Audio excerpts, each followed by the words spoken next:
Olá, meu querido nono ano, tudo bem com vocês? Espero que sim. Então, agora, na nossa videoaula de hoje, vamos falar de mais um tema abordado no nosso livro 4, que é o tema Histórias em Quadrinhos. Eu tenho certeza que todo mundo aqui, quando começou a ser alfabetizado, pegou um gibi para poder ler. Delícia, né? Então, vamos entender como funciona uma história em quadrinhos? Quais são os elementos que vão compor essa história em quadrinhos? Primeira coisa, que há quem diga que essa história é bem mais antiga do que a gente pensa. A história em quadrinhos ela vai ser uma história em sequência. Se nós pegarmos os hieroglifos do Antigo Egito ou os murais gregos e romanos, nós vamos perceber que há uma história sendo contada. Não de uma maneira sequencial, a sequência não é do jeito que a gente entende, início, meio e fim. Para eles estavam tudo misturado ali ao mesmo tempo agora, mas tinha essa intenção de se contar essa história através de desenhos. Sobre histórias em quadrinhos, ou como elas também são chamadas, HQs.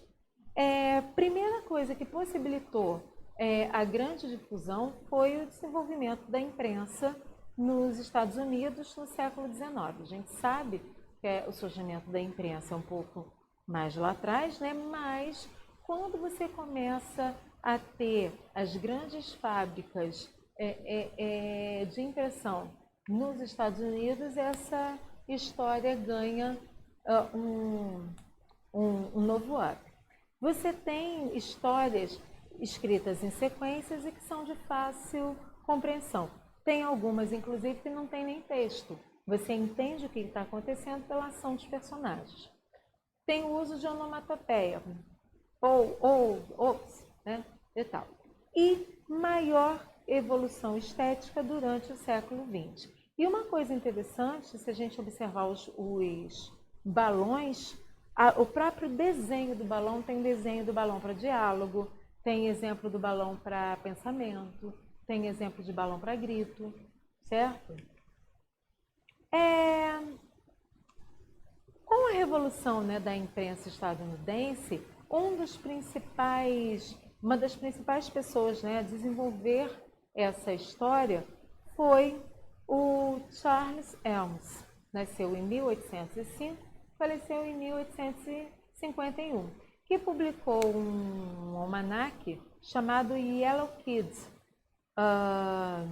em que eles, né, começaram aliás, o Richard F. Outcatt que publicou o Yellow Kids.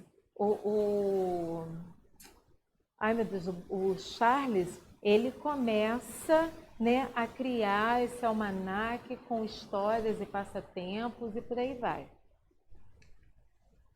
Aí nós temos, né, no nosso livro, ele vai falar, né, do surgimento dos super-heróis a partir da Grande Guerra Mundial, que você tem o Capitão América, que você passa a ter o Super-Homem, né, homens americanos que carregam a nação, têm o dever de cuidar, né, os super-heróis da nação. E você tem outros personagens, como o Tarzan, o Popeye.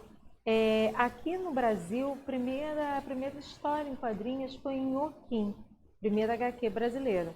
E o Angelo Agostini, que foi um italiano, ele começou a criar essas histórias, né? A primeira data de publicação, saiu em circulação, foi o dia 30 de janeiro, que é considerado o Dia das Histórias em Quadrinhos Nacional, o Dia Nacional das Histórias em Quadrinhos.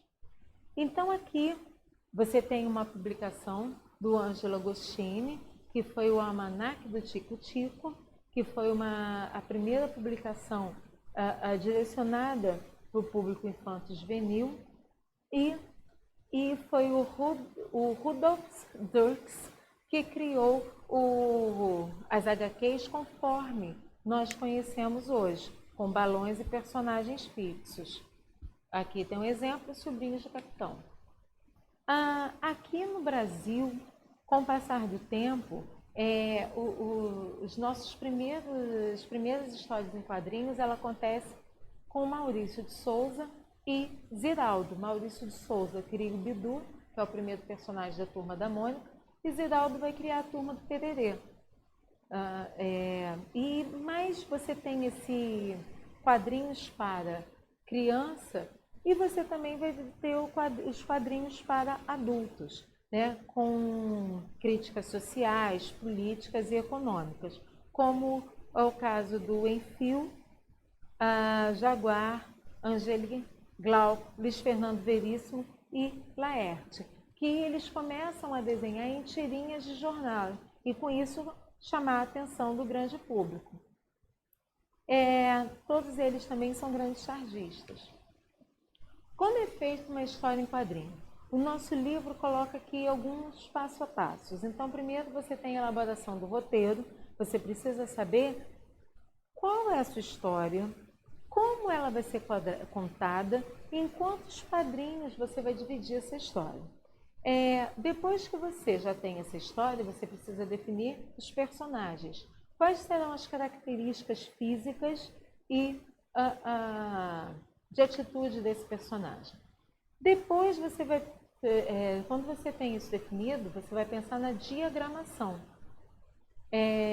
O que vai ficar, com base no meu roteiro, com base na minha história, o que vai ficar em cada quadrado? Quantos quadrados, né, histórias em quadrinhos, quantos quadradinhos eu vou ter dessa história?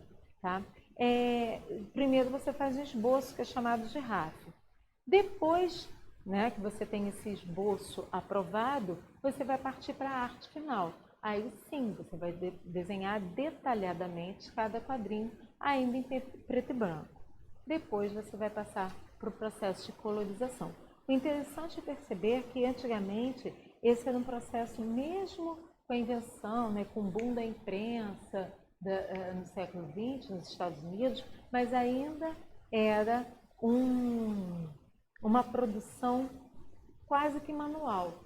Hoje em dia você já faz isso tudo por programas de computador. No nosso exercício, vocês vão pesquisar, valorizar os nossos HQs e quem começou isso tudo, né? Então, Maurício de Souza e Ziraldo são as nossas referências em quadrinhos, história em quadrinhos brasileiros. Então, vocês vão pesquisar quando e onde eles nasceram, tá no plural, então quero os dois, tá? Qual foi o primeiro personagem criado por cada um deles? Já dei o spoiler aqui na nossa videoaula. Quais são os principais personagens criados desses dois artistas brasileiros? Tá? Não necessariamente o primeiro personagem criado é o mais importante, tá bom?